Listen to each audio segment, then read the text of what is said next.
Kalau seandainya seorang meninggal dunia, tidak ada saudara-saudara dekatnya, suaminya tak ada, kemudian ayahnya tak ada, anak-anaknya pun tak ada, yang ada cucunya, dan dia punya saudara seibu, lain ayah. Cucunya laki-laki atau perempuan? Baik, cucu ini menjadi pengganti anak, yaitu fungsinya sama seperti kita punya anak. Maka di saat kita tak punya anak, maka warisan itu mengalir kepada cucu. Dan seandainya cucu itu ada yang laki-laki, maka habis semua warisan di tangan cucu tersebut. Cara baginya 2:1. Jadi berapa porsi? Misal kalau cucu laki ada 2 orang contohnya, cucu perempuan ada 2 orang, maka seluruh harta si nenek yang tak punya saudara lain itu dibagi menjadi 6, karena laki-laki dihitung 2 kali. Setelah dibagi menjadi 6, baru diperuntukkan 2 bagian kepada cucu laki-laki, lalu 1 bagian kepada cucu perempuan. Kalau ada cucu laki-laki, yang lain semua terhijab dengan cucu laki-laki. Begitu Bapak. Baik, ada lain? Waalaikumsalam warahmatullahi wabarakatuh. Pertanyaannya, bolehkah nazar dipindahkan atau dibatalkan? Contoh, kita bernazar kalau seandainya kita lewat PNS, maka kita akan salat di Masjid Nabawi misal contoh. Begitu sudah lulus PNS, kita lihat-lihat, ternyata ongkos untuk menuju ke Masjid Nabawi 28 juta. Akhirnya kita pindahkan ke Masjid Darussalam. Ongkos cuma 5.000, isi minyak sudah sampai Darussalam. Bolehkah? Tidak boleh memindahkan nazar yang sah di dalam pandangan syariat ke tempat yang berbeda atau mengalihkan materi yang berbeda. Jadi bagaimana caranya? Kalau tak mungkin dilakukan, maka dia berubah menjadi kafarah sumpah. Karena nazar itu pada dasarnya adalah sama seperti bersumpah. Nazar itu sama seperti bersumpah di hadapan Allah, menyolong luluh kalinya ya Allah, long bersumpah. Kira-kira sama begitu. Maka ketika sebuah materi nazar tidak mampu dilakukan dengan berbagai keadaan, apakah terlalu jauh atau kita sudah lemah, atau waktu bernazar kita pikir cukup uang untuk melepaskan, rupanya tidak cukup, maka diganti dengan membayar kafarah sumpah. Membayar kafarah sumpah yaitu memberi makan 10 orang miskin atau memberi pakaian 10 orang miskin. Jadi yang kita pindahkan suka-suka tidak boleh. Tidak boleh kita mengatakan kepada Allah, lakai ma'ah ya Allah, saya pikir dulu murah ke Masjid Nabawi, jadi mohon maaf saya pindah saja ke Masjid Darussalam. Tidak boleh. Jadi gantinya dengan kafarah sumpah. Nah, bolehkah nazar dibatalkan? Nazar kalau sudah terjadi, sudah dilafazkan, karena syarat nazar itu tidak boleh hanya dengan bersitan hati, Pak. Kalau kita baca fikih tentang nazar, dia harus dilafazkan. Maksud dilafazkan, kita yang sudah berkata-kata kepada Allah walaupun tanpa saksi.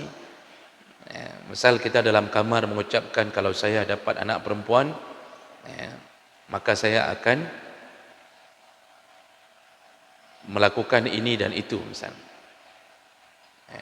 Itu baru disebut nazar. Jadi tidak bisa dengan lam-lam hati, dalam hatinya hanya anak ke nazar. Dia harus keluar dulu dari lafaz.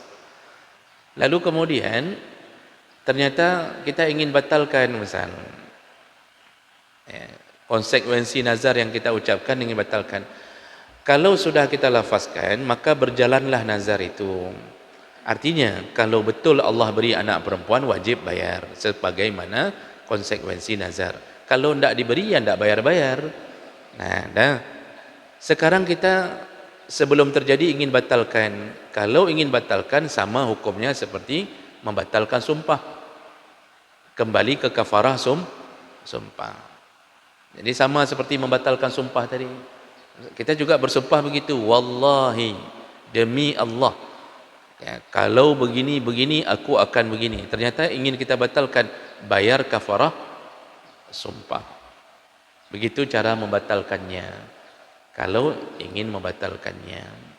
Namun perlu jadi catatan Bapak Ibu bahwa bernazar ini bukanlah amalan yang disunnahkan.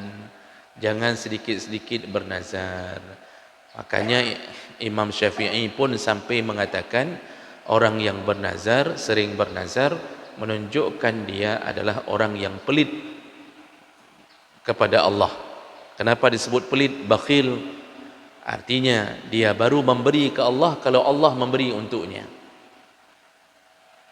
Menyonejuk kujuk, menyohana nejuk, hang kujuk-juk. Begitu sifat orang bernazar. Menyohana nejuk ana, hana kau sedekah.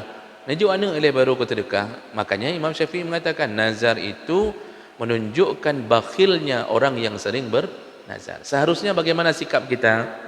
Taatlah kepada Allah, sering-seringlah sedekah. Maka tanpa perlu bernazar pun Allah akan beri sesuai dengan doa yang kita panjatkan. Rasulullah mengatakan, innaman nazru la yughni anil haqqi syai'a.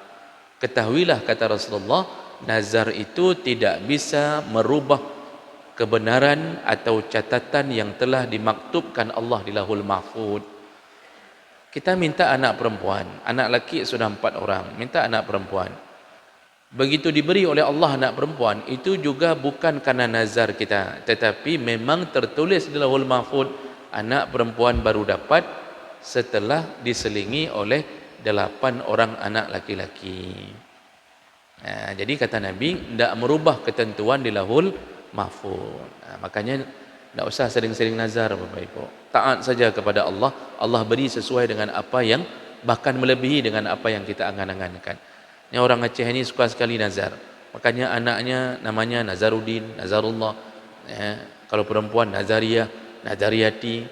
Kalau kemudian dirubah dengan bahasa Aceh, Daud Kaoi, Sulaiman Kaoi, apalagi Abdul Rahman Kaoi. Pokoknya yang Kaoi semua itu hasil-hasil anak nazar. Hana payah, hana sering-sering nazarnya. Itu menunjukkan kebakhilan kita di hadapan Allah Subhanahu wa taala. Baik. Ada lain? Satu lagi, terakhir mungkin. Baik. Terima kasih banyak. Ini pertanyaan sederhana tapi bagus. Terima kasih Ustaz atas pertanyaannya. Rasulullah mengatakan sedekah itu macam model di sisi Allah. Ada yang utamanya berbentuk pengorbanan kita berupa harta benda. Itu sedekah yang paling utama. Nah, bagi mereka yang tak punya harta benda, maka Allah berikan solusi, juga dianggap sedekah ketika tersenyum. Tabassumuka di wajhi akhika sedekah. Senyumanmu di wajah saudaramu sedekah. Lalu dalam hadis yang lain disebutkan kullu tahlilah sedekah. Setiap tahlil dihitung sedekah oleh Allah. Wa kullu takbirah sedekah. Setiap kalimat takbir dihitung sedekah, dan seterusnya. Kalimat tahmid sedekah. Lalu sampai-sampai Rasulullah mengatakan, engkau menolong orang yang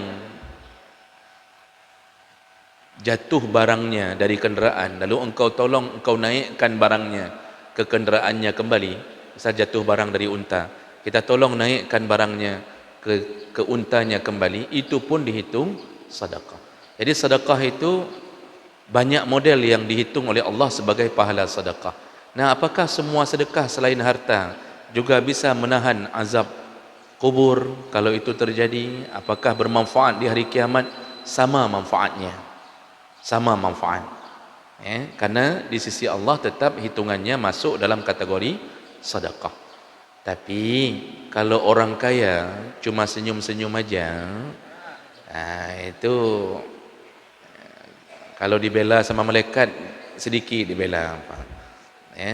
Orang kaya tapi cok sedekah senyum. Bermanfaat tetapi bermanfaatnya seujung kuku, kadang Allah beri kemampuan dia lebih daripada orang yang miskin yang bisa mengandalkan senyuman. Jadi sesuaikan dengan apa yang Allah beri. Sesuaikan dengan apa yang Allah beri. Oleh karena itu Bapak Ibu, kita yang mungkin gaji pas-pasan, kita nak mampu sedekahkan orang, kita sendiri pun miskin, maka banyak-banyaklah berbuat baik dengan sesama kita melalui badan kita, senyuman kita, dan itu semuanya dihitung sedekah oleh Allah Subhanahu wa taala. Syaratnya dia adalah mukmin. Syaratnya dia adalah mukmin, beriman kepada Allah. Kalau kafir mau kasih bantuan sehebat apapun, mau kasih senyuman sesering apapun, kalau dia tidak taubat, tidak masuk Islam, tetap semua apa yang dia kerjakan habitat a'maluhum, dihapus oleh Allah Subhanahu wa taala, karena mereka tak mengimani bahwa Allah sebagai Tuhan mereka. Jadi beruntunglah kita sebagai mukmin, amal kecil pun ternyata dihitung oleh Allah Subhanahu wa taala. Baik, terima kasih banyak atas semuanya, dan insya-Allah kita bertemu kembali di pertemuan yang akan datang. Kita tutup dengan kafarah majlis. Subhanakallahumma bihamdik, asyhadu an la ilaha illa anta, astaghfiruka wa atubu ilaik. Wassalamualaikum warahmatullahi wabarakatuh.